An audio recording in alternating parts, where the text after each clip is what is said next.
Bom dia, quinto ano, tudo bem? Na aula de hoje nós vamos corrigir a aula do dia 8/7, apostila página 54, página 56, números 6 e 8 e página 58, e vamos começar os estudos da nova apostila, retomando os estudos sobre frações, porque agora a gente vai aprofundar mais nas frações chamadas de equivalentes. Então vamos começar com as correções. Aqui na página 54, essa atividade número 2 era sobre expressões numéricas, onde nós tínhamos os armazéns com os respectivos preços e a quantidade aqui no enunciado dos produtos que a Ana precisava. Então vamos lá. O que eu circulei significa as quantidades que ela precisava. E o que não está circulado significa os preços de acordo com as colunas referentes à pesquisa em cada armazém. Então, montando a expressão, ela precisava de 15 pacotes de açúcar, que custava R$ 11, 16 bandejas de ovos a R$ 18, mais 25 pacotes de farinha por R$ 20. Então, primeiro a gente resolve as multiplicações e aí a gente vai formar, com os resultados, vamos formar as adições. E no final de tudo, esse dava R$ 953. No outro, mesma ideia. Primeiro as multiplicações, depois as adições. E o preço dava R$ 943. E nos dois, ela gastaria menos que R$ 1.000. Para resolver essa expressão, nós resolvemos primeiro as multiplicações. Aqui embaixo, a atividade era para colocar os parênteses, nesse caso, porque ela comprou caixas de sabores diferentes, mas cada caixa custa R$ 12. Então, primeiro eu somo o total de caixas para depois multiplicar por 12. Então, dava 33 vezes 12, 33 caixas a R$ 12. E no final dava R$ 396. Agora, a página 56, número 6 e número 8. No número 6, aquele dos terrenos, que eles iam vender juntos. Então, primeiro, a gente tinha que somar as larguras, que era 42 mais 45 mais 56. Por isso que a gente colocou parênteses. E depois multiplicamos pelo comprimento do terreno, que era 50. Então, dava 143 vezes 50, que é igual a uma área de 7.150 metros quadrados. Na letra B, eles venderam essa área de 7.150 por R$ 300 cada metro quadrado. E isso dava R$ 2.145.000. E esse valor foi dividido para 3 pessoas. Então, fazendo a divisão, cada pessoa ia receber R$ 715.000. Na parte de baixo, atividade 8 era sobre expressões numéricas. Então, aqui está marcadinho com essas chaves o que tinha que ser resolvido primeiro. Então, vocês dêem um pause no vídeo, façam a conferência e depois retorne para cá.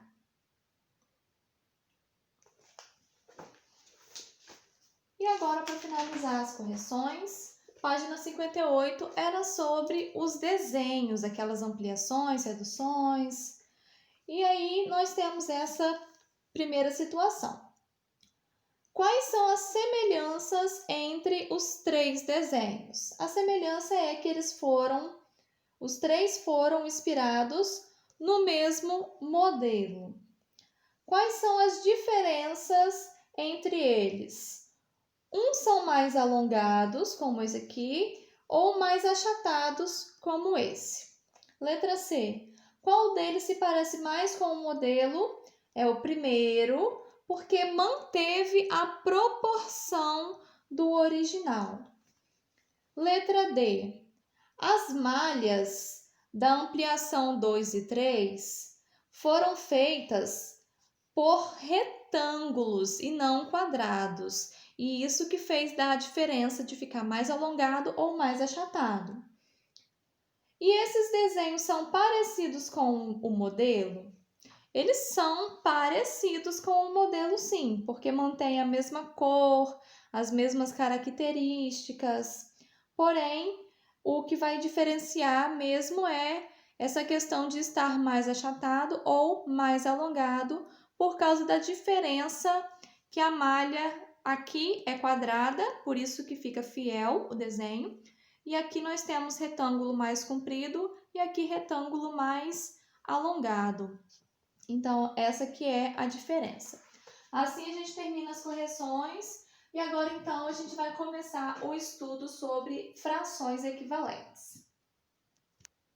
Então, nós vamos começar na página 4 da apostila. Aqui vem relembrando a ideia de fração e mostrando qual a relação entre as frações de base 10 e base 100 e os números decimais de uma casa decimal e duas casas decimais. Então, vamos relembrar. Aqui nós temos 10 carinhas, 10 sorrisos e um foi pintado. Então, nós temos em fração 1/10 e em número decimal também lemos 1/10, mas a escrita é 0,1, com uma casa decimal, que é comparativo com esse 10 do 10. Já aqui nós temos 15 quadradinhos pintados em uma malha de 100 quadradinhos. Então, em fração temos 15 centésimos e em número decimal também lemos 15 centésimos e temos duas casas decimais porque o 100 tem 2 zeros. Por último, uma figura de 10 partes com 5 pintadas. Então, nós lemos 5/10 e representamos como 5/10, 0,5, que aqui também significa meio, metade, porque como a gente pode observar no desenho, exatamente metade dele foi pintado. E aí vocês farão agora representações aqui na parte de baixo de desenhos que a gente pode representar tanto como fração quanto em número decimal, parecido com o que a gente fez no nosso exercício avaliativo, inclusive. Aqui eu já dei o primeiro exemplo, eu quis pintar 4 partes dessas 10. Então, eu tenho em fração 4/10 e em número decimal 0,4. E nos dois, a leitura é 4/10. Agora, página 5, nós iremos pular essa parte da seção Diga Aí. Nós iremos já começar os estudos das frações equivalentes. O que significa uma fração ser equivalente à outra? Equivaler significa valer a mesma coisa.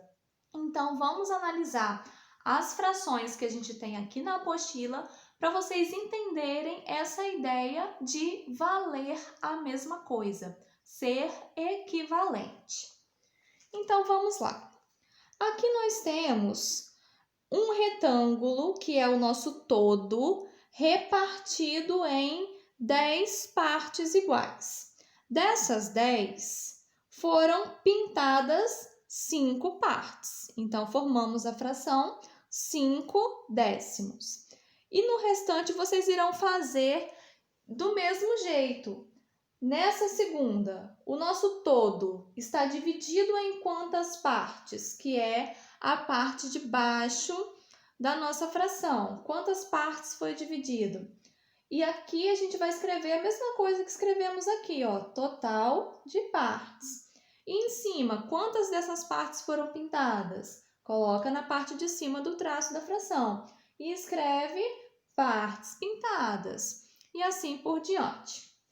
Depois de terminada essa página, nós iremos fazer a página número 6, onde nós iremos, com as frações que a gente formou na página anterior, completar essa sequência de igualdades. Por que que a gente vai fazer isso?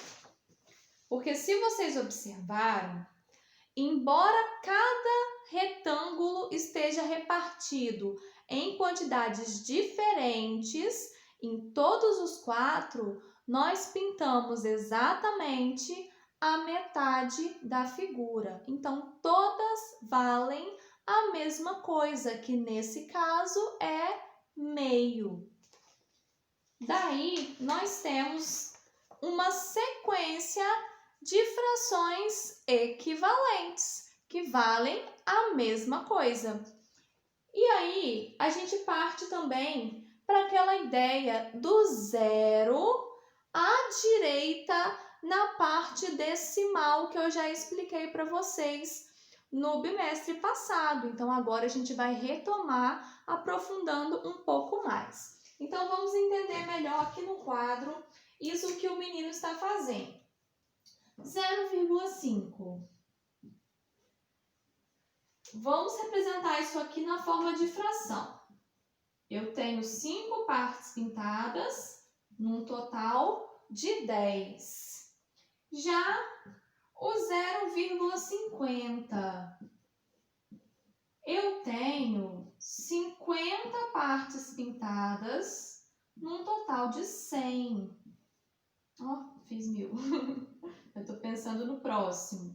O próximo seria o 0,500, que são 500 partes pintadas, num total de 1000. Então, vamos observar uma coisa aqui, pessoal.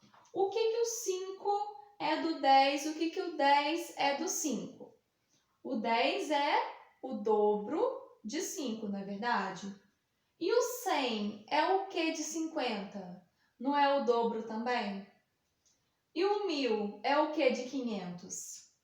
Então, daí a gente consegue entender que esses zeros à direita, na parte decimal do número, ou seja, no final das casas decimais, não alteram o contexto desse número, porque todos eles, no fundo, o que que a gente fez? A gente pintou a metade da figura, que também pode ser representada como 0,5. Então, quando nós temos números decimais que terminam em 0, eles são equivalentes, valem a mesma coisa. Então, com base nisso que eu expliquei no quadro, vocês irão responder a essa primeira bolinha. A sentença matemática que ele escreveu é verdadeira, ou seja, isso que o menino escreveu no quadro está certo ou está errado? E vocês vão explicar o porquê com base nessa explicação que eu dei. E a segunda bolinha, qual é a relação entre o numerador e o denominador das frações que representam a metade? Então, nós já fizemos essa ideia aqui também, veja só. O numerador é o número de cima, o denominador é o número de baixo. Então, o 5, que é o numerador, ele é a metade do 10, assim como 50 é metade de 100, 500 é metade de 1000 e assim por diante. Então, essa é a relação entre o numerador e o denominador dessas frações. Eles representam a metade. E na última atividade, não posso mostrar, senão mostra a resposta, vocês irão representar nesse todo, que está repartido em 8 partes, vocês irão representar metade nessa figura. Então, é bem semelhante com a página anterior, mas agora, dessa vez, vocês que irão pintar a quantidade de retângulos nesse retângulo maior, que é o todo, que corresponde a uma fração que significa também metade, tá bom, pessoal? Então, assim a gente termina a nossa aula de hoje. Lembrando que, após fazer a pintura, vocês irão colocar aqui no quadrinho a fração que vocês formaram, não pode esquecer. E assim a gente termina a nossa aula. Qualquer dúvida, qualquer coisa que não ficou bem entendida, entre em contato comigo. Beijão para vocês e até a nossa próxima aula.